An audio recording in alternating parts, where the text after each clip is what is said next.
अब हम बात करेंगे हमारे दूसरे इंडिकेटर इलेक्ट्रोड की, जिसका नाम है रोटेटिंग प्लेटिनम इलेक्ट्रोड।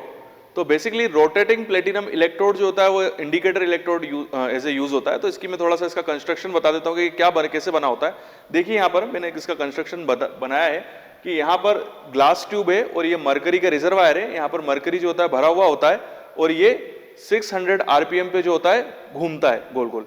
घूमने के अलावा जो इसकी ग्लास ट्यूब होती है उसकी डायमीटर जो उसकी चौड़ाई होती है वो होती है 6 मिलीमीटर, जबकि ग्लास ट्यूब की जो लंबाई होती है वो 5 से 20 सेंटीमीटर के बीच में होती है।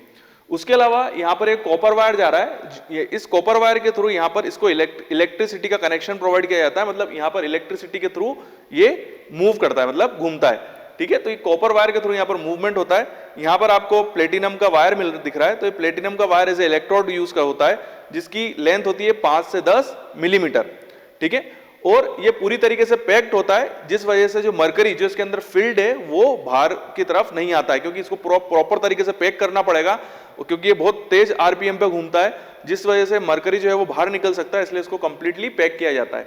ठीक है, ठीक है, तो यहां पर hole steam to make electrical contact mercury reservoir. यहां पर जो होल होता है उससे इलेक्ट्रिसिटी का कनेक्शन जो होता है वो मरकरी से हो जाता है।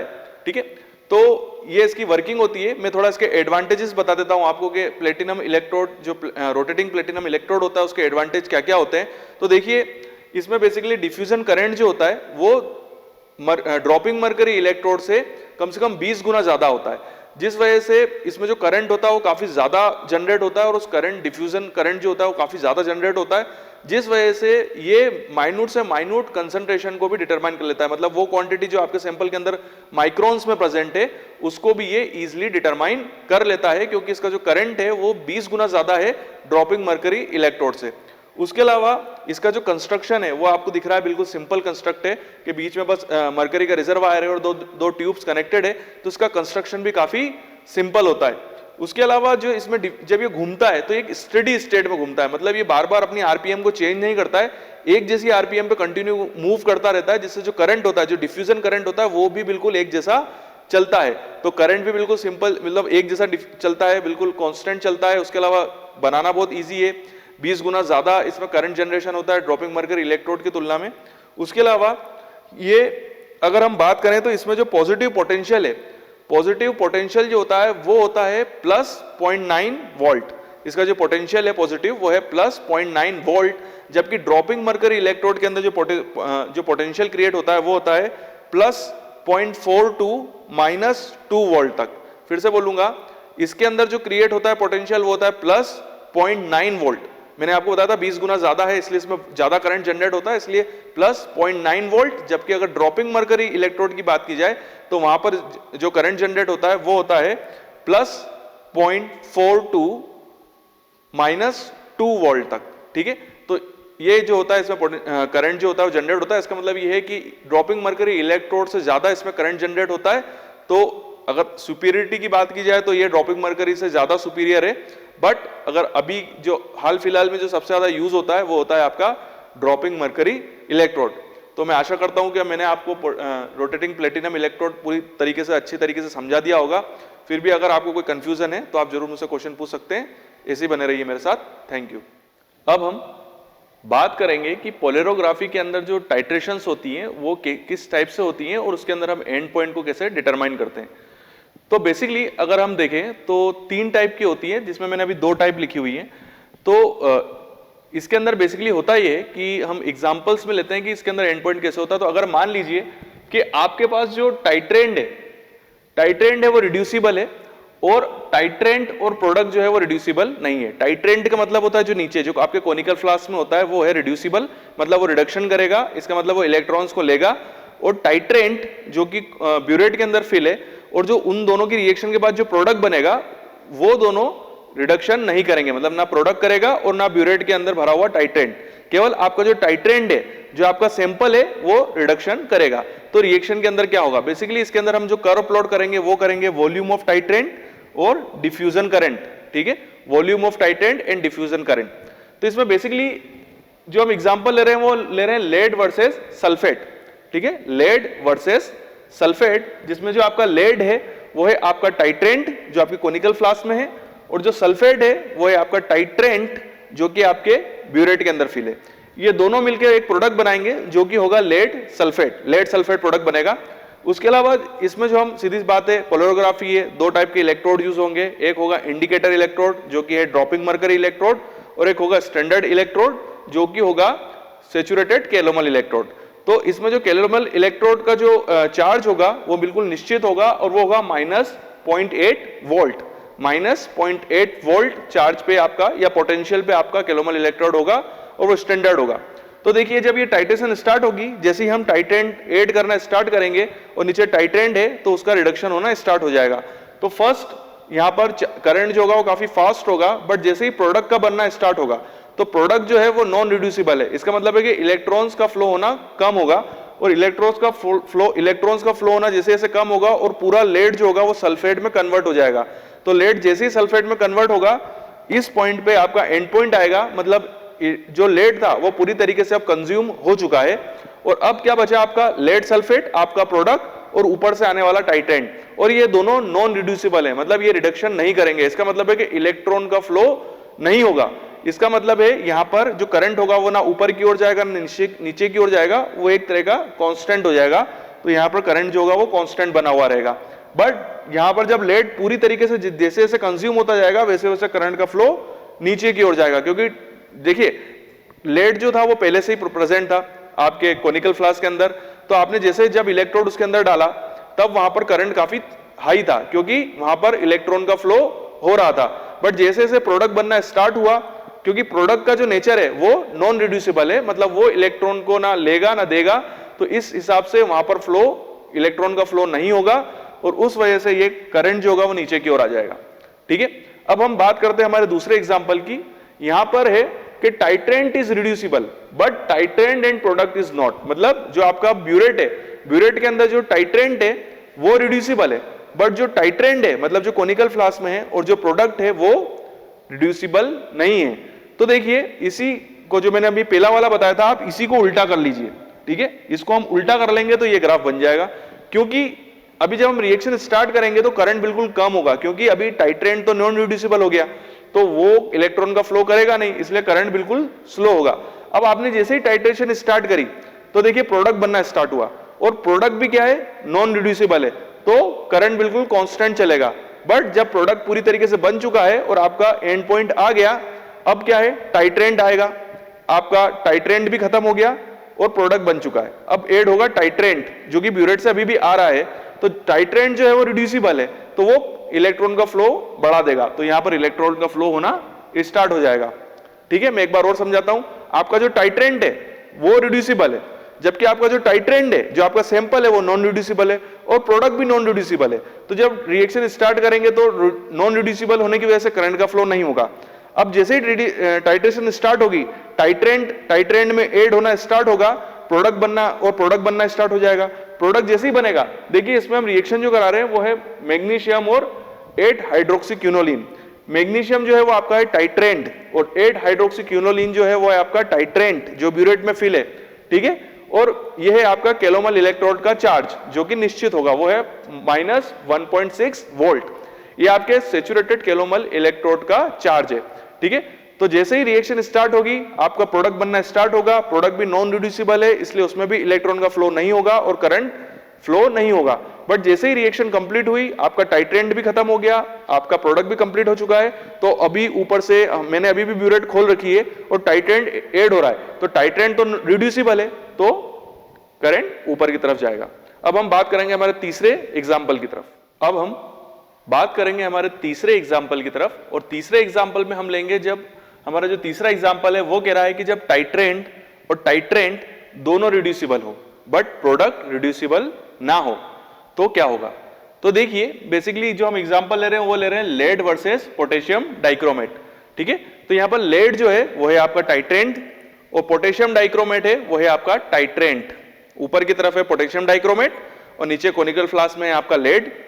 सैचुरेटेड कैलोमल इलेक्ट्रोड जो कि आपका स्टैंडर्ड इलेक्ट्रोड है, उसका चार्ज जो है वो है -0.8 वोल्ट। -0.8 वोल्ट आपका सैचुरेटेड कैलोमल इलेक्ट्रोड का चार्ज है जो कि निश्चित है।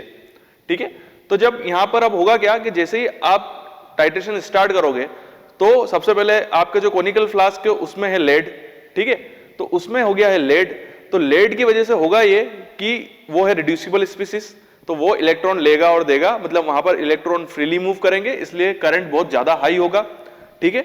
अब आपने जैसे ही लेड में पोटेशियम डाइक्रोमेट ऐड करना स्टार्ट किया तो बनेगा प्रोडक्ट, जैसे ही प्रोडक्ट बनेगा ये हम कह सकते हैं सॉल्ट, और प्रोडक्ट का नेचर है वो नॉन रिड्यूसिबल है, इसलिए वहां पर इलेक्ट्रॉन का फ्लो या घूमना फिरना हो जाएगा बंद, और जैसे ही इलेक्ट्रॉन का घूमना फिरना हो जाएगा बंद वैसे ही वहां पर करंट जो होगा वो नीचे की ओर आने लग जाएगा, तो यहां पर करंट जो है वो नीचे की ओर आने लग गया। जब पूरा लेड कंप्लीट हो जाएगा और प्रोडक्ट में कन्वर्ट हो जाएगा तो वो होगा आपका एंड पॉइंट, जो यहां पर कहलाता है इक्विवेलेंस पॉइंट। एंड पॉइंट को यहां पर इक्विवेलेंस पॉइंट कहते हैं। अब आपका प्रोडक्ट बन चुका है, आपका लेड भी पूरा कंज्यूम हो चुका है, बट अभी भी मैंने ब्यूरेट स्टार्ट कर रखी है, ब्यूरेट से अभी भी टाइट्रेशन कंटिन्यू चल रही है। पोटेशियम डाइक्रोमेट अभी भी कोनिकल फ्लास्क के अंदर ऐड हो रहा है, और पोटेशियम डाइक्रोमेट का नेचर है कि वो रिड्यूसिबल स्पीसीज है, क्योंकि इसके अंदर टाइट्रेंट और टाइट्रेंट दोनों रिड्यूसिबल है। तो होगा ये कि जब मैं अब पोटेशियम डाइक्रोमेट जैसे ही इसमें ऐड होना स्टार्ट होगा और वो रिड्यूसिबल है, तो यहां पर इलेक्ट्रॉन का फ्लो होना वापस स्टार्ट हो जाएगा और करंट जो है वो ऊपर की ओर आना स्टार्ट हो जाएगा।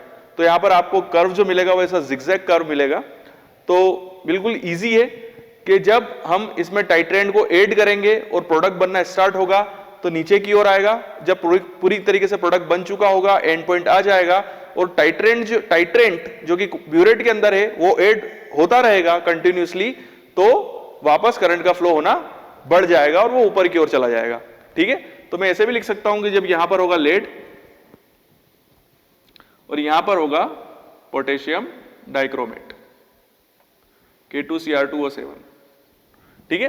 तो इसकी वजह से यहां पर रिएक्शन जो होगी, यहां पर जब प्रोडक्ट बनेगा तब ये नीचे की ओर जाएगी बिकॉज ऑफ प्रोडक्ट, ठीक है, और ये प्रोडक्ट पूरा कंप्लीट हो चुका है, तो ये K2Cr2O7 की वजह से ऊपर की ओर जाएगी, क्योंकि बोथ आर रिड्यूसिबल, ये भी रिड्यूसिबल है और ये भी रिड्यूसिबल है, दैट्स इट। रिड्यूसिबल होने की वजह से करंट का इलेक्ट्रॉन का फ्लो होगा और उस वजह से करंट जो होगा वो बढ़ेगा। तो मैं आशा करता हूं कि मैं आपको बहुत अच्छी तरीके से पोलरोग्राफी की जो रिएक्शंस है उनको एग्जांपल के थ्रू समझाया होगा। फिर भी अगर आपको कोई भी कंफ्यूजन है तो आप मुझे जरूर कमेंट बॉक्स में क्वेश्चन पूछिए, मैं जरूर उसके जवाब दूंगा। वीडियो देखने के लिए थैंक यू वेरी मच, और यूं ही बने रहिए मेरे साथ। तो अगर हम बात करें पोलरोग्राफी के एडवांटेजेस के बारे में कि पोलरोग्राफी टेक्निक्स के एडवांटेजेस क्या हैं, तो देखिए एडवांटेजेस के जो हैं बेसिकली वो ये हैं कि एक ये टेक्निक काफ़ी फास्ट है, मतलब काफ़ी तेज़ी से आपको इसमें रिजल्ट मिल जाते हैं, और दूसरी चीज़ ये कि इसके अंदर आप इसकी जो ट्रेसेबिलिटी है, मतलब कह सकते हैं कि सेंसिटिविटी है, बहुत ही अच्छी है। इस वजह से होता यह है कि माइन्यूट से माइन्यूट क्वांटिटी को भी हम यहाँ पर इजिली डिटरमाइन कर लेते हैं। दूसरी चीज़ ये कि देखिए यहाँ पर इसमें यूज़ हो रहा है मरकरी, तो मरकरी की हेल्प से हम बेसिकली मरकरी एक ऐसा कंपाउंड है बेसिकली जिसको हम रीयूज कर सकते हैं। तो यहाँ पर जो ड्रॉपिंग मरकरी इलेक्ट्रोड से जो मरकरी आ रहा है बेसिकली हम उसको रीयूज भी कर सकते हैं। उसके अलावा अगर हम देखें तो यहाँ पर जो सैंपल है, कई बार हम सैंपल को भी री एनालाइज कर सकते हैं, मतलब जो सैंपल जिसको हमने एनालिसिस में यूज करा उसको आप यहाँ पर इसको हम फेंकते नहीं है, इसको हम रीयूज भी कर सकते हैं। तो सैंपल भी यहाँ पर खराब नहीं होता है, मरकरी का भी यहाँ वेस्टेज नहीं हो रहा है। उसके अलावा यहाँ पर हम सैंपल का क्वालिटेटिव एनालिसिस और क्वांटिटेटिव एनालिसिस दोनों कर सकते हैं, मतलब हम यहाँ पर सैंपल की प्रेजेंस को भी डिटरमाइन कर सकते हैं और वो कितनी मात्रा के अंदर प्रेजेंट है इसको भी हम डिटरमाइन कर सकते हैं। तो बेसिकली अगर हम देखें तो मेथड जो है वो सभी मायनों में काफी अच्छी है, बट अगर कहीं पे भी इसमें डिसएडवांटेज क्रिएट होते हैं या कहीं पे हमको प्रॉब्लम आती है तो फिर हम एम्पेरोमेट्री या वोल्टामेट्री की तरफ जाते हैं और वहां पर हम सैंपल को एनालाइज करते हैं। तो एम्पेरोमेट्री और वोल्टामेट्री बहुत ही ज्यादा इससे सिमिलर मेथड्स है, बट वो अभी सिलेबस में नहीं है इसलिए मैं डिस्कस अभी नहीं कर रहा हूं, बट आने वाले फ्यूचर में मैं इस पर वीडियो जरूर बनाऊंगा कि एम्पेरोमेट्री और वोल्टामेट्री क्या होती है और ये किस टाइप से डिफरेंशिएट करती है पोलरोग्राफी टेक्निक से। तो अभी बेसिकली हमको इस पे कॉन्सेंट्रेट करना है पोलरोग्राफी पे। तो इसके एडवांटेजेस में यही एडवांटेज है, और बेसिकली अगर देखा जाए तो आप ये एडवांटेज अगर आप देखेंगे तो जो पोटेंशियोमेट्री थी तो उसके अंदर भी मैंने यही एडवांटेजेस बोले थे, बट इसके अंदर बेसिकली खास बात यह है कि यहाँ पर आप मरकरी का यूज कर रहे हो वैसे इंडिकेटर इलेक्ट्रोड, जबकि वहां पर हम इंडिकेटर इलेक्ट्रोड कौन से यूज कर रहे थे, ग्लास इलेक्ट्रोड और मेटल इलेक्ट्रोड। तो मरकरी की प्रेजेंस होने की वजह से ये मेथड जो होती है वो पोटेंशियोमीटर से ज्यादा सुपीरियर हो जाती है, क्योंकि मरकरी जो होता है वो अपने आप में बहुत ही कह सकते हैं कि हाई कंपाउंड है, हाईली मोलिकुलर वेट कंपाउंड है, हाईली स्टेबल कंपाउंड है, इसलिए ये जो है वो पोटेंशियोमीटर से अच्छी टेक्निक है, बट हो सकता है कि पोटेंशियोमेट्री कुछ ऐसे सैंपल्स के एनालिसिस में पोटेंशियोमेट्री बेस्ट हो और पोलरोग्राफी उस सैंपल्स को एनालाइज तरीके से नहीं कर पाती हो। तो अब हम बात करेंगे कि बेसिकली पोलरोग्राफी की जो है वो बेसिकली एप्लीकेशंस क्या है। तो अगर हम बात करें तो पोलरोग्राफी की बहुत सारी एप्लीकेशंस है जिसमें, और ये हर फील्ड में पोलरोग्राफी का यूज होता है। तो हम एक एक करके बात करेंगे कि पोलरोग्राफी का जो यूज है वो कौन कौन से फील्ड में होता है। जैसे कि किसी भी सैंपल के अंदर ऑक्सीजन की प्रेजेंस को डिटरमाइन करना, वो भी हम पोलरोग्राफी से डिटरमाइन कर सकते हैं, चाहे वो वाटर के अंदर हो, वाटर के अंदर कितनी ऑक्सीजन प्रेजेंट है, या कोई फूड प्रोडक्ट हो, डेयरी प्रोडक्ट हो, वहां पर भी हम इसको एनालाइज कर सकते हैं। उसके अलावा जो मेटल्स होते हैं, तो डिफरेंट मेटल्स को भी इसके थ्रू एनालाइज किया जा सकता है। मैं मेटल्स की लिस्ट जो है वो यहाँ पर लगा दूंगा, जिससे आपको पता चल जाएगा कि इस टाइप के जो मेटल्स हैं उन मेटल्स को आप पोलरोग्राफी से डिटरमाइन कर सकते हैं। उसके अलावा ड्रग्स, कुछ ड्रग्स भी हैं जिसको आप पोलरोग्राफी से एनालाइज कर सकते हैं। तो ड्रग्स की लिस्ट भी मैं यहाँ पर लगा दूंगा कि ये ड्रग्स हैं, इनको आप पोलरोग्राफी से इजीली एनालाइज कर सकते हैं।